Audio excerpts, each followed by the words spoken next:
Chamber of food processing industries association द्वारा मंगलवार को आईटीसी मुगल फतेहाबाद रोड पर एमएसएमई आईपीओ के माध्यम से विकास को प्रोत्साहित करना एवं सतत विस्तार के लिए इक्वालिटी मूल्यांकन को अनलॉक करना विषय पर भव्य संगोष्ठी आयोजित की गई। कार्यक्रम का शुभारंभ मुख्य वक्ता नीता प्रसाद और Sarvesh Kumar, centre of excellence for experience SMES विभाग दिल्ली ने चैम्बर अध्यक्ष राजकुमार भगत, संरक्षक राजेश गोयल, महासचिव अनुज सिंघल, मुख्य सलाहकार मनीष अग्रवाल रावी, उपाध्यक्ष नितिन गोयल, आशीष गर्ग, सचिव विकास चतुर्वेदी, सिद्धार्थ अग्रवाल, विवेक अग्रवाल, शैलेश अग्रवाल के साथ दीप प्रज्वलित कर किया। संचालन सीए अनुज अशोक ने किया। संगोष्ठी में आईपीओ का महत्व बताते हुए मुख्य वक्ता नीता प्रसाद ने कहा कि यदि कोई उद्योग लगातार 3 वर्षों तक सफलतापूर्वक संचालित हो रहा है और उसकी शुद्ध आय 1 करोड़ रुपए या उससे अधिक है तो वह अपना SME आईपीओ ला सकता है। आईपीओ के माध्यम से उद्योगपति बैंक ऋण और ब्याज अनिश्चितताओं से मुक्त होकर अपनी कंपनी को अंतर्राष्ट्रीय स्तर तक पहचान दिला सकते हैं। मेरे को यहाँ पर 16-17 साल का एक्सपीरियंस है MSMEs के साथ काम करने के लिए, और कैसे उनका उत्थान किया जाए, कैसे उनको नेक्स्ट लेवल पे ग्रो करने में क्या सपोर्ट देना होता है, उसके ऊपर हम स्पेसिफिकली काम कर रहे हैं। कैसे उनको आगे बढ़ाना है, फंड रेज में क्या क्या ऑप्शंस अवेलेबल हैं, बैंक्स के अलावा क्या नए ऑप्शंस मार्केट में अवेलेबल हैं जिनसे उनको एक्सपोनेंशियल ग्रोथ मिले, उसके ऊपर हम लोग काम कर रहे हैं और सपोर्ट कर रहे हैं। टेक्नोलॉजी ट्रांसफ़र और एडवांस लेवल पे जो भी MSMEs की समस्याएं हैं, जो भी उनकी परेशानियां हैं, उसका कैसे समाधान किया जाए, क्या सॉल्यूशंस प्रोवाइड करना है, ऐसा हमारा एसोसिएशन जो है centre of excellence for aspiring SMEs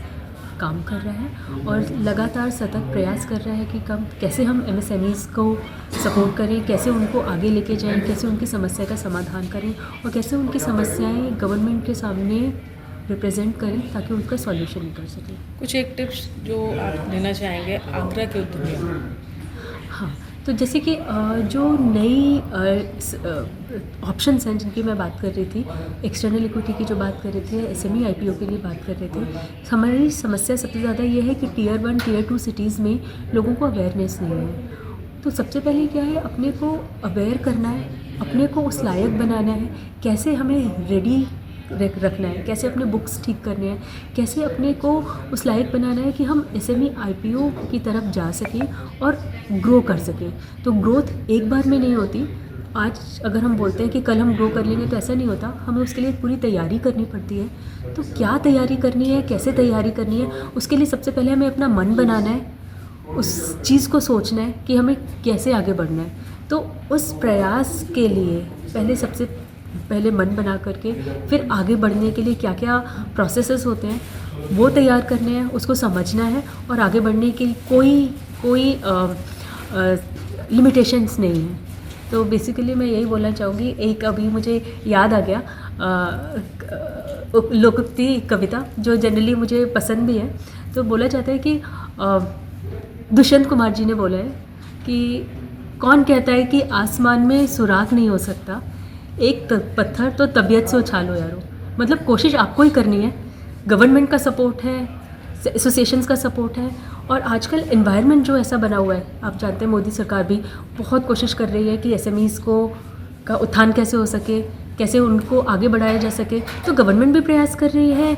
associations भी प्रयास कर रही हैं और डिफरेंट ऑर्गेनाइजेशंस भी प्रयास कर रही हैं, प्राइवेट पब्लिक सब मिलकर प्रयास कर रहे हैं। तो बस आपको हिम्मत करनी है, MSMEs को हिम्मत करनी है, कैसे आगे बढ़ना है, कैसे उनको एक इंटेंशन लाना है, बस इतना ही बोलना। ठीक है। और SME IPO के लिए खासतौर से अवेयरनेस ड्राइव को मैनेज कर रहा हूँ। आज आप आगरा आए तो क्योंकि चीज़ों पर खास करके डिस्कस हुआ, और हम लोग का जो मेजर फोकस था वो कंपनीज को SME IPO की तरफ रुझान को बनाने के लिए था, ताकि काफ़ी बड़ी संख्या में जो इंडस्ट्रियलिस्ट हैं वो इस तरफ अपना रुख करें और जो पुराने कन्वेंशनल मेथड्स हैं फंडिंग के उनको उनसे हट के नए जो तरीके हैं उनको अपनाएं, जो उनके बेनिफिट के लिए भी हैं और जिनकी लागत कम है, लॉन्ग टर्म में वो उनको बहुत बेनिफिशियल देते हैं। आगरा जैसे कि जब जानते हैं बहुत फेमस सिटी रही है खाने के हिसाब से भी और चीज़ों के हिसाब से भी, तो काफ़ी अच्छी इंडस्ट्रीज़ हैं, बट वो उस लेवल पे नहीं अपनी पहचान बना पाई हैं जिनमें इनको वहाँ पे होना चाहिए। तो मेरे को लगता है कि ये जो रूट है अपना एसएमई आईपीओ वाला, ये उनके बेनिफिट उनको वहाँ तक ले जाने के लिए, अपनी इंटरनेशनल लेवल पे एक पहचान बनाने के लिए एक बहुत अच्छा साधन है। आईपीओ के माध्यम से लिस्टेड होने पर विदेशी निवेशक और बड़ी अंतर्राष्ट्रीय कंपनियां भी निवेश करने के लिए आकर्षित होती हैं। उन्होंने स्पष्ट किया कि परंपरागत पूंजी जुटाने के उपाय प्रमोटरों की इक्विटी मित्रों व परिजनों से पूंजी मुनाफे का पुनर्निवेश बैंकों से ऋण की तुलना में आईपीओ कहीं अधिक सुरक्षा और व्यापक विकल्प है। प्रश्नोत्तर सत्र में उपस्थित उद्यमियों को आईपीओ प्रक्रिया, उसके लाभ और कानूनी पहलुओं की विस्तृत जानकारी दी गई। आज की द्वितीय सत्र की कार्यकारिणी की मीटिंग हुई। इस पर हमारा एमएसएमई पर चर्चा हुई और आईएफसीआई एफआईएसएमई से आई दिल्ली से नीता प्रसाद और मिस्टर सर्वेश सक्सेना जी आए और उन्होंने आईपीओ से संबंधित विचार व्यक्त किए। इसके सिवाय हमारे नेक्स्ट सत्र के लिए जो फूड एक्सपो हुआ था उसकी तिथि पर चर्चा हुई कि क्या डेट निर्धारित किया जाए, क्या वेन्यू रखा जाए, और उसको बड़ा अप्रिशिएट किया फूड एक्सपो को। और इसी तरह फूड एक्सपो को अब की बार जो 100 दुकानों तक सीमित था, 250 दुकानों के लिए विचार व्यक्त किया गया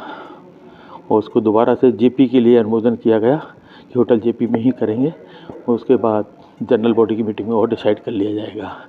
इसके सिवा दिवाली मीटिंग जो साल में 2 बार फैमिली मीटिंग हमारी होती है, उस पर चर्चा हुई और उस पर डांडिया नृत्य के लिए भी विचार किया गया। उसकी जिम्मेवारी हमारे उपाध्यक्ष मिस्टर विकास चतुर्वेदी और सिद्धार्थ जी को दी गई है। Chamber of food processing industry association के द्वारा आज सेकंड एग्जीक्यूटिव मीटिंग का आयोजन किया गया और इसमें एसएमई आईपीओ को लेकर एक प्रमोशंस बातचीत हुई, जिसमें कि भारत सरकार के आईएफसीआई डिपार्टमेंट्स से जुड़े हुए 2 लोग, नीता जी और 2 लोग यहाँ पर आए, जिन्होंने अपनी स्पीच के माध्यम से इंडस्ट्रीज़ को जो एमएसएमई की है और एसएमई की है वो कैसे है आर्थिक रूप से सुदृढ़ हो सकती है, मजबूत हो सकती है, उनके लिए किस तरीके के विकल्प आईपीओ के माध्यम से पैसा जुटाने के हैं, उसकी प्रारंभिक संरचना क्या है और वो फाइनेंशियली स्ट्रक्चर को कैसे मजबूत कर सकते हैं, इस पर उन्होंने अपने विचार रखे। और संगठन की, क्योंकि ये दूसरी एग्जीक्यूटिव इस वर्ष की बैठक थी, इसमें कि विभिन्न बिंदुओं पर बातचीत हुई, संगठन की सदस्यता को लेकर, आने वाले आयोजनों को लेकर और कैसे सरकार खाद्य प्रसंस्करण उद्योग को लेकर गंभीर हो और उसकी जो वर्तमान चुनौतियां हैं उसको समाधान को लेकर प्रयास करें। ऐसा एक सरकार के साथ बातचीत का क्रम chamber of food processing industry association कई बार कर चुका और इस बार फिर करेगा, जिससे कि आगरा का एक संगठित विकास खाद्य प्रसंस्करण उद्योग के क्षेत्र में हो सके। धन्यवाद।